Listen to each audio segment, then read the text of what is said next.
caminar y me hizo caminar Santa Rosa. Siempre voy a venir a verle, agradecerle, me ha rescatado de muchas dificultades. Porque es milagrosa y la quiero mucho. Tan milagrosa que es y tanta devoción que le tienen aquí en Lima. Le pido más que nada paz y que le haya paz en el mundo y que los jóvenes también entren en buen camino, ¿no?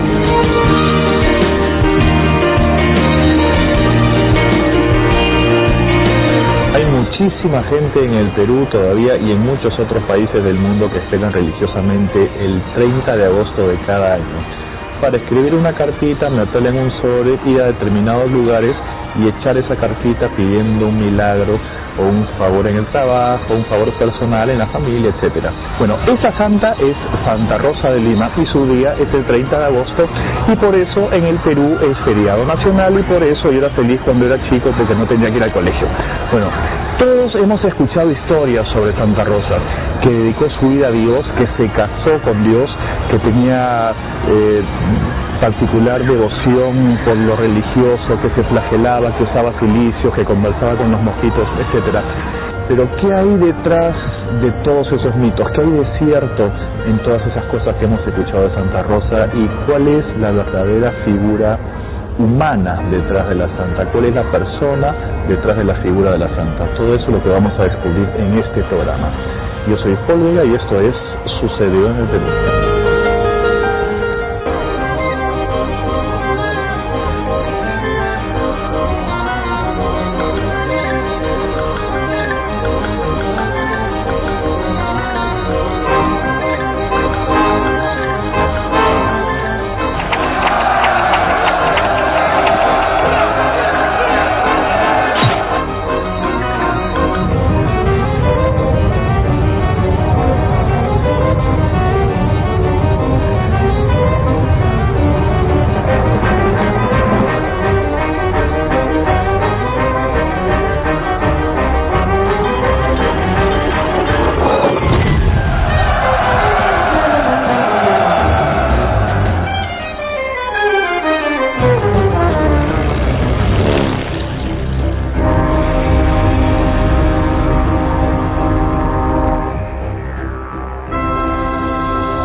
¿Cómo era la Lima colonial de la época de Santa Rosa y cómo es que el Perú o Lima produce un fenómeno tan importante como la Santa de América, Santa Rosa? ¿Qué hay de los castigos físicos que supuestamente se infringía? ¿Eran tantos y tan terribles como nos han contado? Y otra pregunta, ¿tenía algún modelo al que seguía Santa Rosa? ¿Era considerada una persona normal ella en esa época? ¿Y qué tan común era ver a gente como ella en esos días? Y por último, ¿cómo se convirtió en la primera santa de América? ¿Cómo se convirtió el Perú en ser el primer país en tener su propia santa? O sea, la Santa Rosa histórica es una mujer extremadamente sensible, brillante, dedicada a la vida de oración y a la práctica de las virtudes de la caridad, de la tolerancia.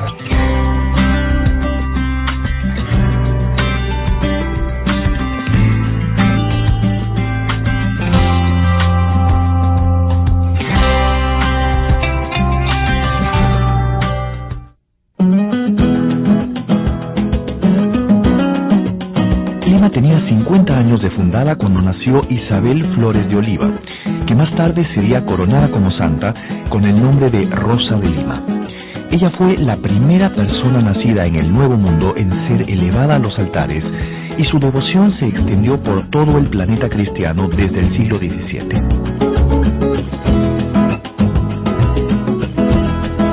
Rosa nació el 30 de abril de 1586, cuando el virreinato del Perú vivía un temprano esplendor, gracias a una enorme producción de plata extraída de Potosí.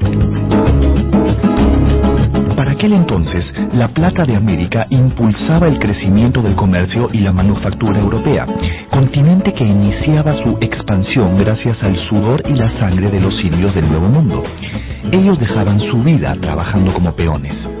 un momento muy curioso, porque al mismo tiempo que hay digamos, esta exacerbación espiritual, es también un momento de auge económico. Ese Perú del boom de minero de Potosí, en ese momento el Perú era la joya de la corona española y la atención de la monarquía estaba puesta en ese territorio, que era el que le brindaba muy cuantiosas rentas. Entonces hay una empatía, hay una coincidencia entre el auge económico y el auge espiritual, si tenemos que medirlo por la figura de santidad.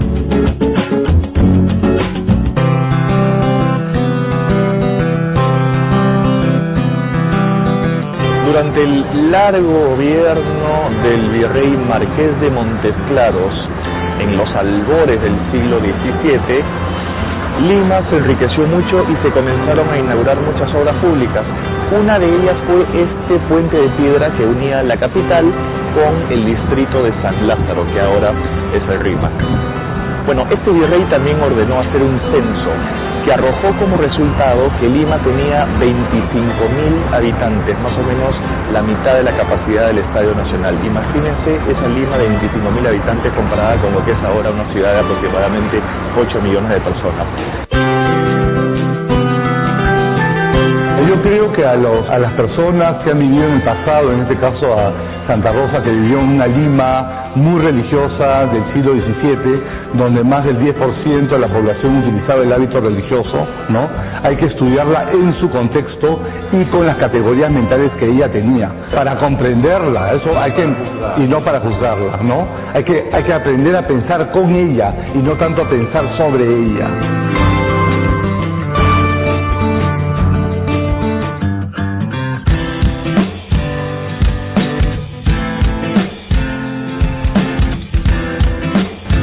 Un poco de números.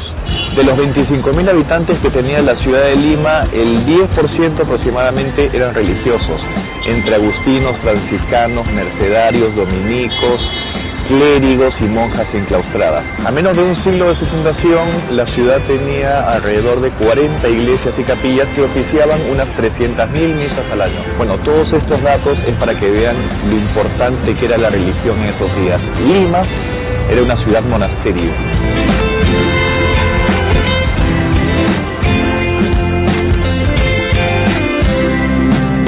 Rosa no estaba sola.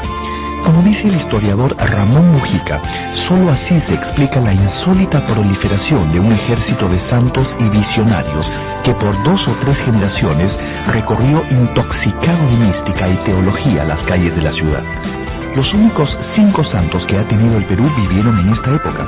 Nunca antes ni nunca después el país produjo santos. Eran momentos en que la corona quería dar a conocer al mundo que su labor evangelizadora en las Américas estaba rindiendo frutos.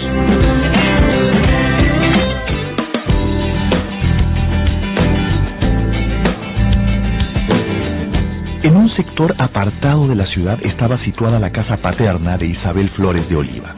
Esta es la casa, o era la casa de Santa Rosa de Lima. La casa era esto y luego se unió al terreno de iglesia que queda allá en la siempre bulliciosa avenida Tacna.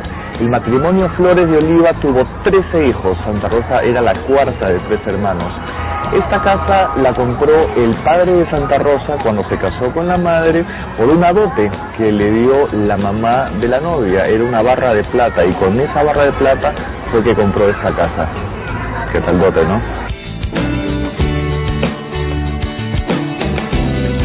Su padre era Gaspar Flores, un soldado del ejército español, específicamente un modesto arcabucero de la Guardia Virreinal de origen puertorriqueño.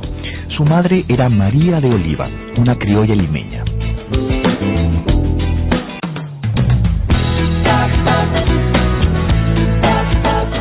Esta es la iglesia de San Sebastián y aquí bautizaron a Santa Rosa en mayo de 1586 con el nombre de Isabel Flores de Oliva en homenaje a la abuela materna que se llamaba Isabel de Herrera.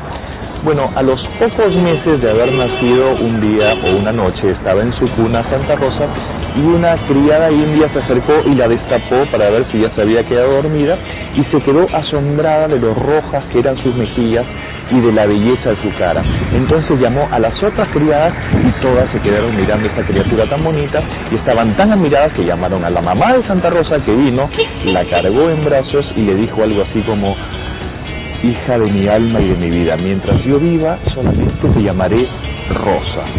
Para desgracia de su abuela, que se quedó picona porque no le pusieron su nombre. Bueno, hay que tener en cuenta que en esa época no existía el nombre Rosa, era un nombre floral. En el virreinato no había ninguna otra Rosa, ¿no? Como ahora, que es uno de los nombres de mujer más comunes que hay.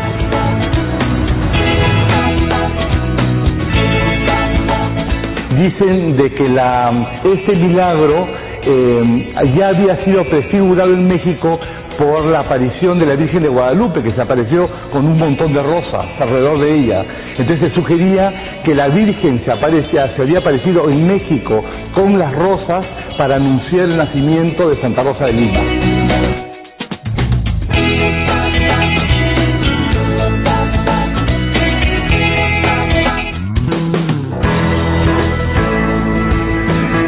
A los 5 años comenzó su vida espiritual. Hizo voto de castidad, abominando lo que era vanidad del mundo. A esta misma edad sufrió su primera enfermedad, la tiña. Tenía la cabeza en carne viva y le salían costras. En medio de sus sufrimientos pedía cantando al Señor que le diese más y más dolores y paciencia con ellos. Una posición es verla como una sierva de Dios, que lo fue desde los 5 años. En que según su biógrafo confesor, Padre Loaiza, fue desde los 5 años en que ella se sintió ya virgen y en cierta forma destinada a Dios. Su hermano Hernando cuenta que nunca le gustaron las muñecas porque decía que en una muñeca había hablado el malo, es decir, el diablo. Por esos años también empezó a hacer grandes abstinencias.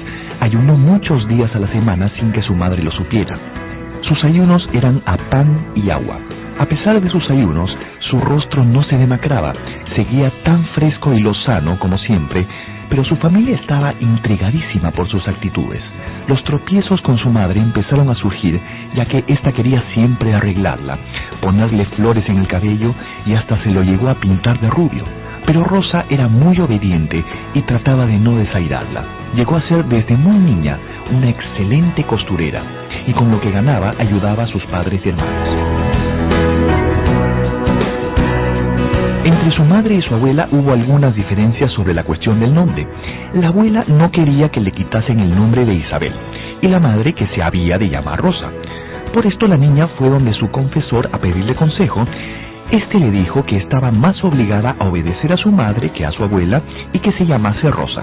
Salió del confesionario muy consolada y se hincó ante el altar de la Virgen prometiéndole que de ahí en adelante en el nombre de Rosa se añadiría Santa María y se llamaría Rosa de Santa María.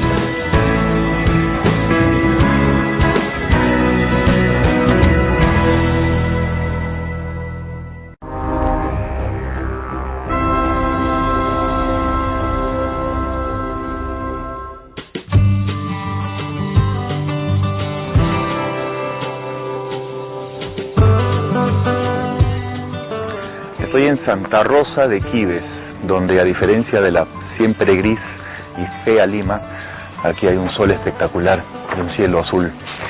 En 1596 el padre de Santa Rosa, Gaspar Flores, es nombrado administrador de un obraje que quedaba muy cerca de aquí, donde se refinaba plata. Entonces Santa Rosa y toda su familia se mudaron aquí durante 4 años. Santa Rosa de Quibes está a 60 kilómetros de Lima, a medio camino entre Canta y Lima. El viaje nos ha tomado en carro unas 2 horas y cuarto, 2 horas y media, en una pista que no está en muy buenas condiciones. Imagínense lo que ha sido el viaje en esa época.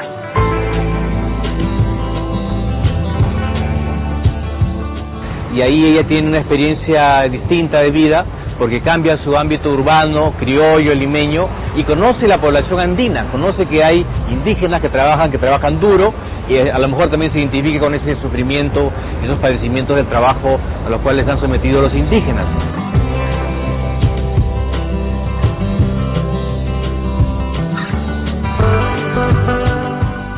Aquí es donde Santa Rosa recibe el sacramento de la confirmación del arzobispo de Lima, Santo Toribio de Mogrovejo. Parece ser que aquí en Quibes es donde ella empieza con sus mortificaciones, con una diadema de espinas que ella misma había confeccionado para emular el sufrimiento de Cristo. comentó el padre de la iglesia que parece ser que debajo de este templo está enterrada una de las hermanas de Santa Rosa, que falleció aquí mismo.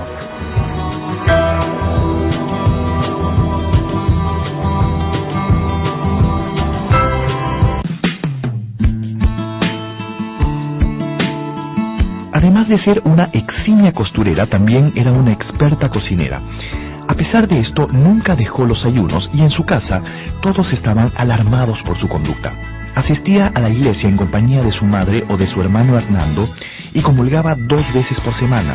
Después de ello se hincaba de rodillas y permanecía horas así.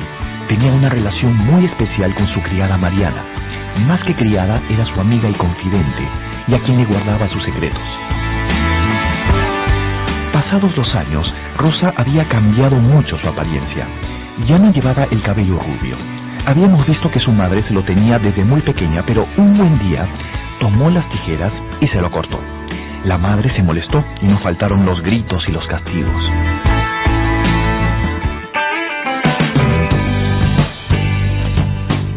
Este era el cuarto de Santa Rosa, y acá estaba su cama. Era una cama de troncos, hecha íntegramente en troncos, que ella misma había construido con la ayuda de una criada que se llamaba Mariana de Oliva. Al comienzo usaba como almohada un bloque de adobe y una piedra. Después usó como almohada un tronco de pacayo. Era una cama muy tenebrosa, tanto así que a ella le daba mucho miedo, tanto miedo que a veces prefería, en vez de dormir en la cama, dormir en una silla. Esta silla es la verdadera que queda de esa época de Santa Rosa. Cuentan que ella se sentaba aquí largas horas a tocar el violín y simplemente a mirar hacia el huerto. Su cama era una serie de troncos atados con correas de cuero, con pedazos de tinaja, ¿no? Esa es la cama que utilizaba San Francisco de Asís, y ella seguía los modelos hagiográficos de la Edad Media y de inicios del Renacimiento italiano, ¿no? Luego su dieta, que era una dieta rigurosa, la seguía, se la había dado Gregorio López, que es el primer anacoreta de Indias. En este cuarto también ella ocultaba los cilicios. ¿Qué cosas son los cilicios? Son las cosas que ella usaba para flagelarse. Era una especie de cinturón ceñido al cuerpo con unos garfios que le rajaban la carne. O también se azotaba con unos látigos, con unos garfios, y se hacía mucho daño con eso. Se azotaba lo que sus confesores le permitían. Luego hacía lo que se llamaba las penitencias. Cuando sus confesores vieron que ya empezaba a mermar su salud, le redujeron las penas y la dejaban hacer mucho menos penitencia. Los cilicios que ella empleaba delatan cuáles son los santos que ella imitaba y cuáles eran las fuentes intelectuales de las cuales ella se nutría. Luego ella se llevaba atado al cinto una cadena con un candado. Eso ella lo toma de San Enrique Susón, que es uno de los grandes místicos alemanes del siglo XIV. Las mujeres de hoy no encuentran conexión con la santa. El tema de los cilicios y los castigos la alejan de la mujer contemporánea. La mujer contemporánea es una mujer que para Santa Rosa vive en el mundo de las vanidades y está muy consciente de su aspecto exterior, del mundo de los placeres. Lo que quiere más bien es desinhibirse, y curiosamente ella encarna lo contrario en el siglo XVII para masculinizarse, ¿no? Porque en realidad todos los cilicios y las mortificaciones que ella hacía la acercaban más al modelo original que era Jesucristo. Ella quería vivir la vida y la pasión de Jesucristo, ¿no? O sea, yo aspiro a que haya símbolos de mujeres poderosas como ella, pero en otro sentido, ¿no? Mujeres que puedan integrar sus ideas con su cuerpo, ¿no? Y que no vivan con esa dicotomía, ¿no? Que más bien te enfrenta a ti misma, ¿no? Rosa hacía penitencia también evitando dormir durante la noche para poder cumplir con sus oraciones. A veces dormía solamente 2 o 3 horas y algunas veces ni siquiera dormía en toda la noche. Llevaba una corona de espinas o también se ceñía una cadena al cuerpo. La corona de espinas la llevaba generalmente escondida debajo de la toca, debajo del hábito, o escondida debajo de su cabello. Cuentan que una vez su padre estaba reprendiendo muy duramente a uno de sus hermanos. Ella se metió para defender al hermano y el padre casualmente la golpeó en la cabeza y le corrieron 3 hilos de sangre. Así descubrieron que tenía esta corona de espinas escondida ahí. Ella primero usó la corona de espinas, luego una corona de metal y finalmente una corona de plata, que fue lo que le recomendaron. Ella tenía una fijación con Cristo crucificado. Ella sufría porque Cristo había sufrido por nosotros, estaba obsesionada con la pasión de Cristo.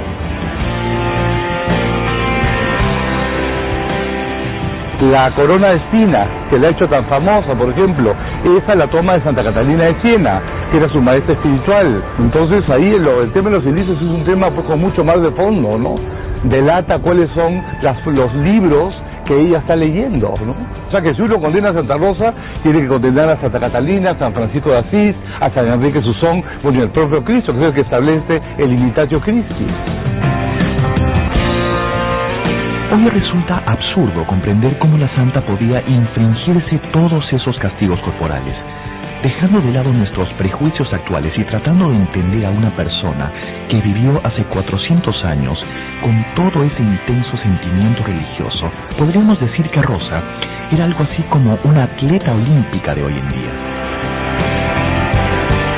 Los deportistas de alta competición tienen que someterse a entrenamientos rigurosos y constantes diariamente, muchas veces dolorosos. Pensemos en disciplinas como el levantamiento de pesas, lucha libre, box, en fin. Todos estos sacrificios, con el solo objetivo de ser un top en el mundo del deporte universal, bien valen la pena. Bueno pues, habría que ver a Santa Rosa como una atleta del Señor, una atleta de Dios que debía someterse a estos castigos porque así se sentía más cerca de Cristo. Qué pena que una mujer bella, como se supone que era, haya tenido que sentir que para acceder a Dios haya tenido que, digamos, renegar de su belleza y de su cuerpo, ¿no?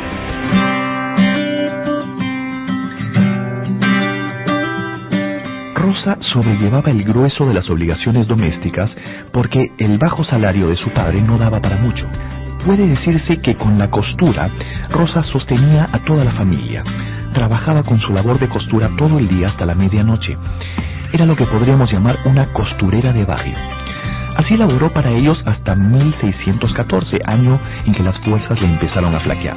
Adornaba también altares y andas procesionales, vestía imágenes sacras y confeccionaba flores de seda para hacer con ellas ramilletes artificiales. Cocinaba y cuidaba a sus padres ancianos. Salía poco de su casa, pero se daba maña para recoger en algún lugar de su morada a enfermos menesterosos y a esclavos negros que traían dolencias desconocidas. Su madre decía que los curaba con gran caridad, sin extrañar ningún mal olor ni hacerles asco.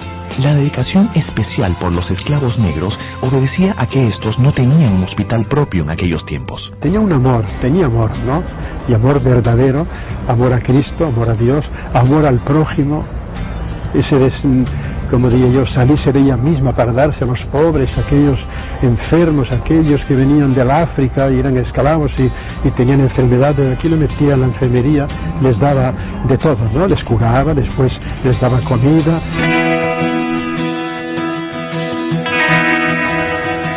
Hastiada de las visitas frívolas que recibía y que no la dejaban orar y encargarse de sus ocupaciones espirituales, Santa Rosa decidió que quería construir una chocita, una celdita en el huerto de su casa para estar más tranquila y para estar sola y para poder orar tranquila.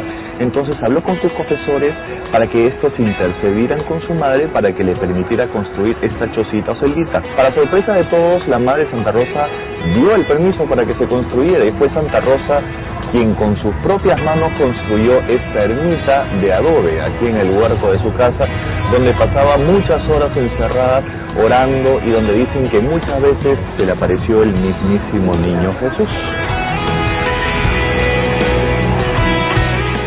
Rosa ayunó la mayor parte de su vida desde los 10 u 11 años. Esa forma peculiar de alimentarse podría ser una manifestación de una patología bastante seria, como es la anorexia nerviosa. Cuando tenía 15, hizo voto condicional de no comer carne, salvo orden de sus médicos y confesores. Los sacrificios y mortificaciones los hacía con conocimiento y anuencia de estos. Ellos le permitían hacerlos y le otorgaban el permiso para proseguir. Las semillas de naranja fueron su gran recurso para distraer y calmar los jugos gástricos. A esta edad también empezó a tener dolores de costado y asma. En medio de ellos siempre pedía cantando al Señor que le diera más dolores y paciencia con ellos.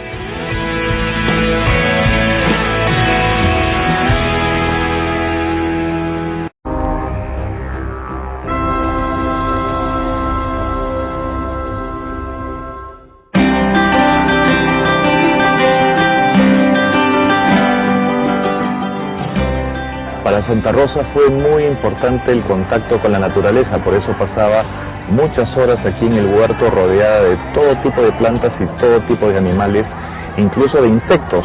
Son muy conocidas sus historias con mosquitos. Pero aparte de todas estas criaturas, Santa Rosa tenía en el huerto una gran cruz de madera, que era muy pesada no solamente para los hombres, incluso para una mujer como ella.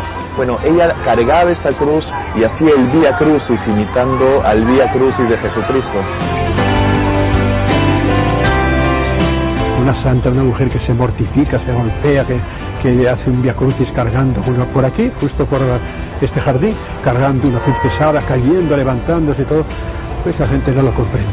Hace falta tener, yo creo, un poquito de sentido espiritual, ¿no? Para darse cuenta de que esto es un fenómeno extraordinario, místico, que Dios concede, y que esta persona, la mujer Santa Rosa, se entregó también a él, a Cristo, ¿no? Esta zona era su huerto, habían unas pequeñas lagunas infestadas de mosquitos, ¿no? Y entonces en un momento dado ella pacta con los mosquitos para que en las altas horas, en las tempranas horas de la mañana, mientras que ella oraba los matines, ellos la acompañaran con sus rezos. Ella dialogaba con los animales. Eso viene de la tradición franciscana medieval. Una manera de ver esto, pues la santa de los ecólogos, ¿no? Porque es la primera gran santa americana que ve en el mundo natural un santuario divino que no debe ser destruido. Uno de sus mayores deleites era pasar la mayor parte de la noche como pasmada, sin pestañear, ocupada en mirar el vistoso espectáculo de la multitud casi innumerable de estrellas que brillaban en el cielo.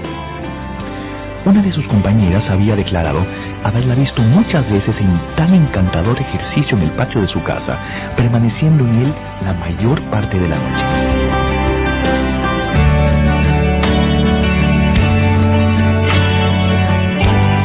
Aquí también había un pozo de donde se sacaba agua en la época de Santa Rosa, pero este no era el pozo original. Parece que el pozo original estaba en realidad a la entrada de la casa, cerca de la ermita.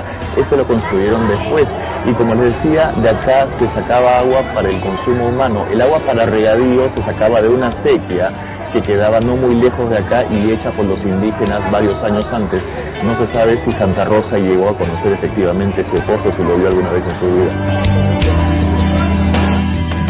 En muchas ocasiones de sus múltiples oraciones, el diablo en forma de perro solía aparecérsele para arrebatarle sus lecturas, hacerlas añicos y arrojarlas en algún muladar. El demonio, a quien Rosa le llamaba el sarnoso, se le aparecía en forma de mastín o perro devorador. De todos los animales que existen, ¿por qué Santa Rosa va a visualizar al demonio como un perro? Porque ella está pensando en un hecho concreto de la conquista española.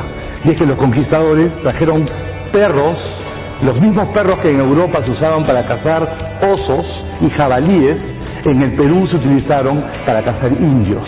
Entonces ella, en su mundo imaginario y simbólico, al luchar con el perro de los conquistadores y hacer que le muerda a ella transforma su cuerpo en un ex voto humano y asume en carne propia el sufrimiento del pueblo indígena. Rosa debió rezar a muchos santos y santas, pero a ninguno tuvo más devoción que a Santa Catalina de Siena, dominica que después de la figura de la Virgen María fue su máxima devoción femenina. Fue la santa que Rosa sintió más cerca, la que más admiraba y a la que tomó como modelo. Su huella fue profunda. En casi todo la quiso imitar y en algunos aspectos la superó, como en el caso de las mortificaciones y penitencias. La vida de Rosa es casi un calco de la vida de la santa italiana.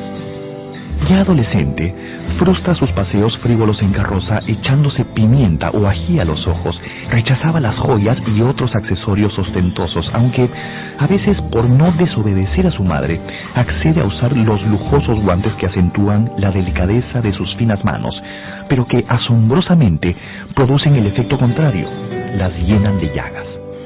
En todo esto su vida era muy parecida a la de un enorme número de monjas y beatas cuyas vidas eran casi un calco de todo lo que le ocurría a Rosa. Estas beatas pertenecían al mundo religioso del que Rosa formaba parte. Luisa Melgarejo fue una de las beatas más cercanas y amiga de Rosa. Ella declaró lo siguiente acerca de la santa: si alguna vez nos encontrábamos, siempre la saludaba de rodillas, por más que ella lo repugnase. Y si la veía pasar, no me podía contener sin fijarme en las huellas de sus pies y besar el sitio en donde los había puesto en señal de reverencia. Rosa tuvo varios confesores, tanto dominicos como jesuitas. Ellos eran sus padres espirituales. Ella tenía un confesor constante, que es justamente Loaiza, el padre Loaiza, pero también al mismo tiempo, como ella tenía tanta ansia, tanto sentimiento de culpa por todo lo que hacía, buscaba a otros confesores. Casi al final de su vida llegó a Fray Juan de Lorenzana, dominico, y al religioso Diego Martínez, jesuita. Parece que estos últimos fueron quienes más la comprendieron. Si uno lee el proceso de beatificación, Santa Rosa es descrita como una suerte de rústica iluminada, como una mujer que no leía. Y sin embargo se sabe por los biógrafos oficiales de la santa que grandes teólogos de la Universidad de San Marcos se confesaban, siendo ellos catedráticos de prima de la universidad, y cada vez que tenían alguna dificultad teológica iban a donde Santa Rosa a preguntarle sobre temas finos de teología. O sea, ella era también una teóloga consumada.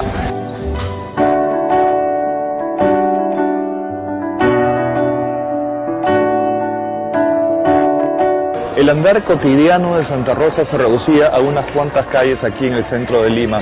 De su casa, que quedaba donde es ahora la avenida Tacna, venía aquí a la iglesia de Santo Domingo, y muchos años después a la casa de Gonzalo de la Maza, donde vivió los últimos 4 años de su vida y que era además su guía espiritual.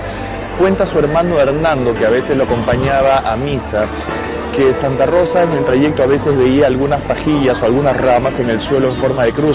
Ella apenas veía esto, los levantaba, los besaba con devoción y los alzaba al cielo para que la cruz de Cristo no estuviera por los suelos. Llegó a confesar que nunca tuvo ningún contacto con algún tipo de regocijo mundano, ni siquiera miraba por la ventana las procesiones generales que se hacían por la calle. Solamente venía a las procesiones que se hacían aquí, en la iglesia de Santo Domingo.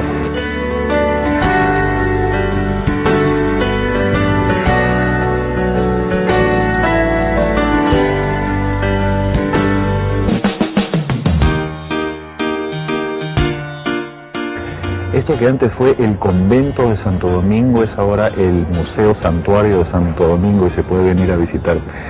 La gran pregunta, en la época de Santa Rosa, ¿quién era el portero, lavandero, barrendero, enfermero y hacía todo en este sitio? Nada menos que San Martín de Porres. Él fue contemporáneo de Santa Rosa y probablemente se cruzaba en este sitio. Santa Rosa venía siempre a orar aquí.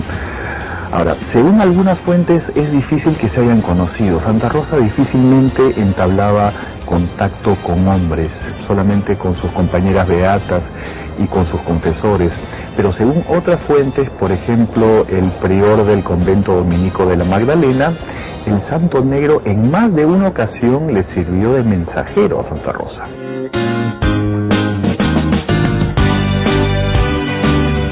Rosa vivía con su familia, aunque usaba hábito dominico y se confesaba con el sacerdote. En el sentido estricto de la palabra, Rosa no fue una monja, sino una laica. Ella era una terciaria. Esta es ahora la iglesia de Santo Domingo, pero en la época de Santa Rosa era una simple capilla. Y acá le pasó algo bien importante. Cuentan que cuando ella fue aceptada en el convento de la Encarnación para tomar los votos, vino aquí a la capilla de Rosario para agradecer a Dios por poder tomar los votos. Este era su lugar frecuente de oración. En el momento en que ella se arrodilla y empieza a orar, se quedó inmóvil, se quedó petrificada, entonces no pudo llegar a tomar los votos. De ese modo se convirtió en una terciaria. ¿Y qué cosa es una terciaria?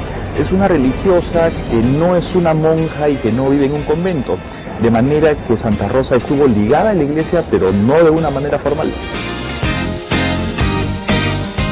Según sus biógrafos, antes de usar el hábito dominico, Rosa ya había usado por varios años el hábito franciscano. Según Mujica, este hecho, desconocido hasta ahora, explica por qué gran cantidad de lienzos coloniales retratan a Rosa con el hábito dominico blanquinegro y con la toca o griñón franciscano de color marrón.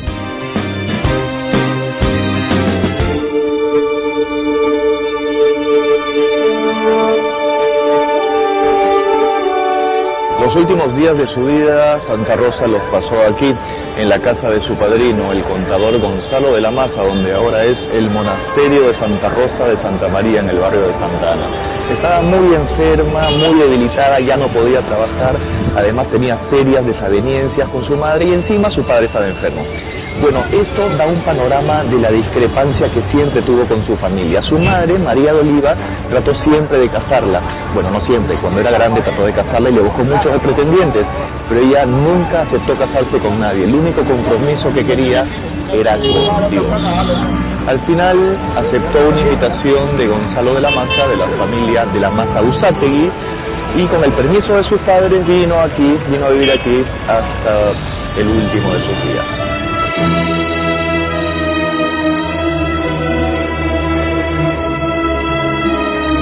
3 años antes de su muerte, los confesores o directores espirituales de Rosa cuestionaron la veracidad de su experiencia en la oración. Hasta su propia madre la había denunciado de hipócrita. Fue así que, con el fin de disipar los temores de que estuviese sufriendo de delirios causados por sus constantes ayunos y penitencias, se recurrió al prestigioso doctor en medicina Juan del Castillo. Él fue el único laico que conoció de cerca la calidad espiritual de Rosa y llegó a ser su examinador, consejero y consultor.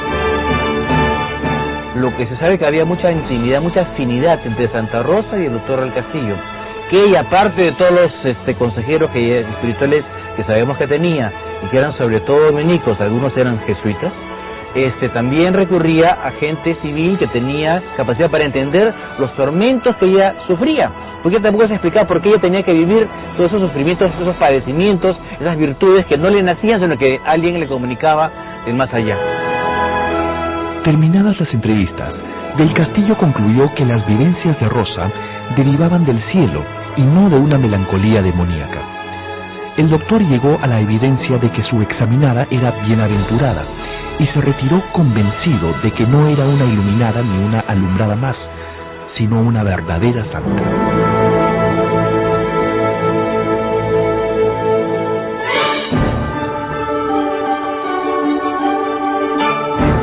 El domingo de Ramos del año de su muerte, el niño de la Virgen del Rosario en el altar de esta capilla le dice a Santa Rosa: Rosa de mi corazón, sé mi esposa. Estas palabras fueron grabadas en un anillo de oro por Fray Alonso de Velázquez y se lo dio a Santa Rosa el domingo de Resurrección. Santa Rosa usó este anillo hasta el día de su muerte. Fue así como unos pocos meses antes de morir, Santa Rosa se había casado con Cristo en esta iglesia.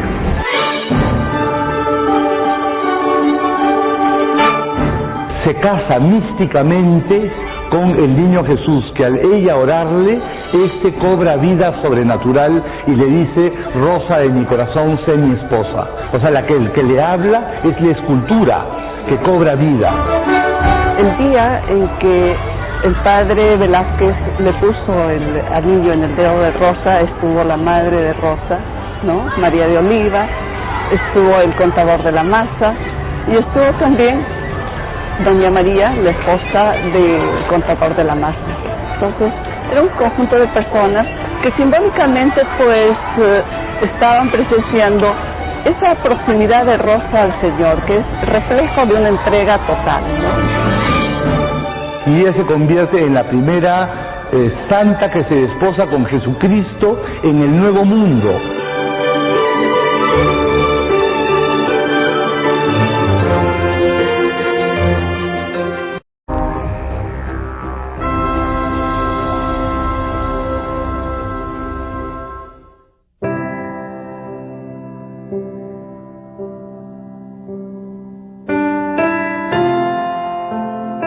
Las enfermedades más constantes de Rosa fueron el dolor de cabeza y de los costados. También sufrió de taquicardia y gota. Parece ser que su enfermedad terminal fue aneurisma cerebral. Esta le sobrevino con altas fiebres y una probable tuberculosis pulmonar, ya que echaba sangre por la boca. En los últimos días, se le escuchó pedir al Altísimo con un crucifijo en la mano: mi Dios, mi Señor, mi Jesús y mis amores, dadme dolores. Pero en algún momento los dolores fueron tan intensos que llegó a pedirle a Dios que le aliviase los dolores para morir. El último milagro que Rosa obró en vida se relaciona con la incapacidad de su madre de aceptar el camino de perfección que su hija se había impuesto. En su lecho de muerte, Rosa transformó el dolor de su madre al verla agonizar en un goce sobrenatural que la obligaba a dar saltos de alegría cuando su hija expira. Finalmente pidió Rosa que viniesen todos los negros y negras esclavos de su casa, hasta los que estaban enfermos. A todos juntos les pidió con gran humildad que la perdonasen si en palabra u obra los había ofendido, y luego les echó su bendición. Entonces se produjo el paro cardíaco. Hubo una brevísima pausa y luego exclamó: Jesús sea conmigo, y murió. Era el jueves 24 de agosto de 1617. El deceso ocurrió media hora después de la medianoche. En el hecho que falleció fue amortajada por María de Usátegui y sus dos amigas. Le pusieron el hábito de Santo Domingo y de Santa Catalina de Siena, como Rosa lo había pedido. Cuando amaneció el día, toda la ciudad se fue enterando. Su cadáver fue trasladado al convento de los dominicos. A las 4 de la tarde partió el cortejo y en una litera abierta se sacó a la santa de la casa del contador. Toda Lima se abocó para acompañarla en su tránsito a la gloria. Las veredas, balcones y azoteas estuvieron tan llenas de gente que algunos sostienen que fue la concentración humana más grande de toda la época colonial. El gentío era impresionante. La gente se arremolinó sobre el cadáver de Rosa, arranchándole trozos de hábito, flores y todo lo que pudiesen.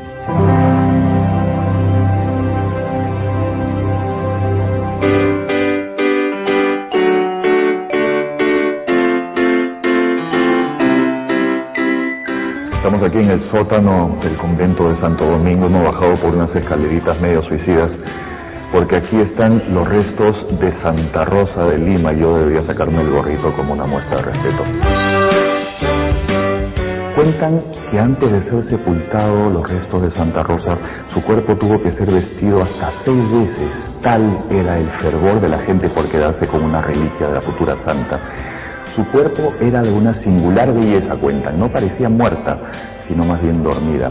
El arzobispo Bartolomé Lobo Guerrero vino, le besó las manos y luego se fue, y detrás de él cuentan que un devoto, por querer besarle los pies a la santa, le arrancó uno de los dedos. Todo lo que era de Santa Rosa, los fragmentos de su hábito, las hojas de palma, pedazos de su escapulario, absolutamente todo fue repartido por todo el Perú, y estas cosas empezaron a curar enfermedades milagrosamente.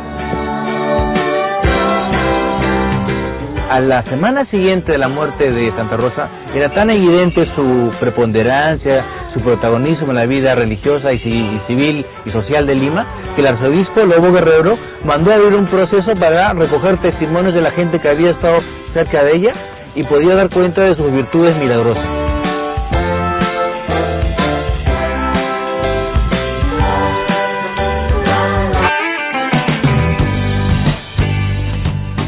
Dos años después de su muerte, en 1619, el arzobispo Bartolomé Lobo Guerrero decretó que los restos de Santa Rosa, que estaban enterrados en una cripta en el convento, fuesen trasladados aquí a la iglesia de Santo Domingo para que pudieran ser venerados públicamente. Los restos de Santa Rosa fueron puestos en un nicho junto al altar mayor, al costado de un retrato que le había pintado un artista italiano que se llamaba Angelino Medoro. Quien predicó el sermón aquella vez fue Fray Luis de Bilbao, que además era confesor de Santa Rosa, y dijo, entre otras cosas, que había visto el bendito cuerpo de Santa Rosa entero y de muy buen color, salvo las manos, que estaban completamente deshechas desde las muñecas. Unos años más tarde, en 1624, un religioso vasco que era miembro de la Inquisición ordenó que se retiraran de la iglesia tanto el cuerpo de Santa Rosa como el retrato por considerarlos vinculados a un rito que no estaba autorizado incluso en esos tiempos, y además relacionado con una posible epidemia beateril iluminística.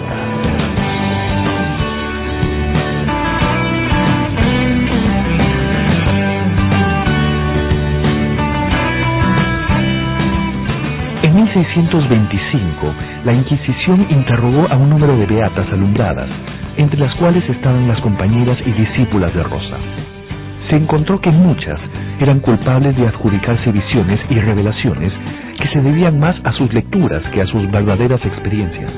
Se producía una paradoja: todas esas beatas declaradas culpables y Rosa declarada santa. En esos años tuvo mucho interés la corona española en que hubiera un santo o una santa criolla que presente los éxitos de su programa de evangelización. Rosa fue beatificada en 1668 por el Papa Clemente IX, quien realizó una ceremonia solemne en la Basílica de San Pedro, en Roma. Luego fue hecha patrona de la ciudad de Lima y de los reinos del Perú, y en 1670 patrona universal y principal de toda la América y dominios de España. Las fiestas de la beatificación fueron grandiosas tanto en Lima como en Roma. En Lima, la piedad y la alegría se dieron de la mano para uno de los más grandes espectáculos de aquella Lima colonial. Finalmente, fue canonizada como caso excepcional y por dispensa papal en 1671, todo un récord de tiempo. Fue en abril de ese año que Clemente X la hizo patrona de América y las Filipinas, canonizándola como Santa Rosa de Lima. En el proceso, se le atribuyeron 4 milagros consistentes en sanaciones espectaculares de enfermos desahuciados por los médicos. Todos los milagros habían ocurrido en Europa, demostrando que se le veneraba en todo sitio. Entonces hay apoyo local del municipio, hay apoyo de la Orden Dominica, hay apoyo de todos los criollos del Perú y de América y de la propia corona española. Esta conjunción de voluntades hace que en tiempo bastante breve, en el tiempo mínimo requerido, porque debían pasar 50 años entre la muerte de la persona y el inicio de su proceso, cuando pasan 51 años ella ya es beatificada, con lo cual ya recibe adoración en los altares, y 3 años después, en 1671, es canonizada por el Papa Clemente X.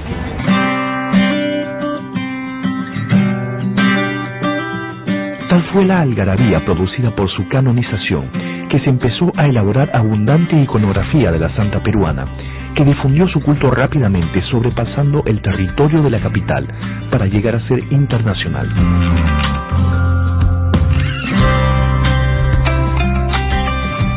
Esta preciosa escultura tallada en finísimo mármol de Carrara fue hecha por el artista maltense Melchor Cajá para el Papa Clemente IX. El Papa a su vez se la regaló a la ciudad de Lima y en 1670 la escultura llegó al Callao. Cuenta la historia que las damas chalacas, solteras, casadas, viudas, todas, hicieron una penitencia con velas encendidas hasta la ciudad de Lima para ver la escultura, y a medio camino entre el Callao y Lima se encontraron con las mulas del virrey que estaban listas para llevarse la escultura. Las damas chalacas agarraron a pedradas a las mulas para que no les quitasen el privilegio de hacer esa penitencia y de acompañar la estatua hasta Lima. Era tal el fervor con el que se vivía la religiosidad en esos días. En este sitio ahora además está el cráneo de Santa Rosa, el cráneo de San Martín de Porres y algunas reliquias de San Juan Macías, los 3 santos que están enterrados aquí en Santo Domingo.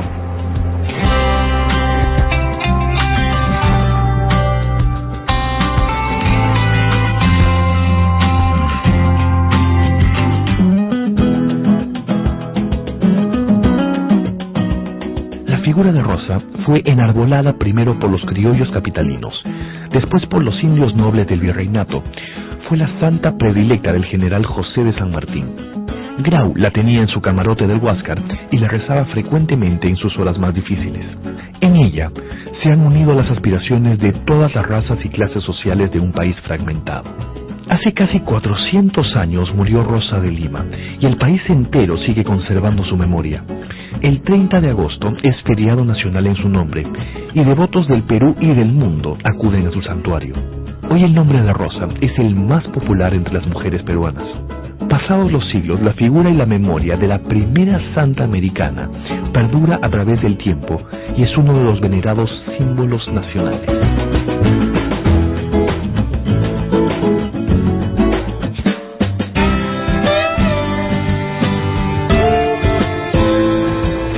Es muy difícil para nosotros hoy, con nuestra visión Perú siglo XXI, juzgar a una persona como Santa Rosa, que vivió hace 400 años. En esa época se tenía una visión de la religión y de la religiosidad muy distinta a la que se tiene hoy en día. Santa Rosa nunca habló mucho sobre su experiencia religiosa. Lo que dijo fue poco y lo que escribió fue menos. Solo quedan unas pocas cosas que hizo en un par de hojas de papel, que se llaman Mercedes del Alma y La Escala Mística. Eso es de lo poco que dejó de obra escrita.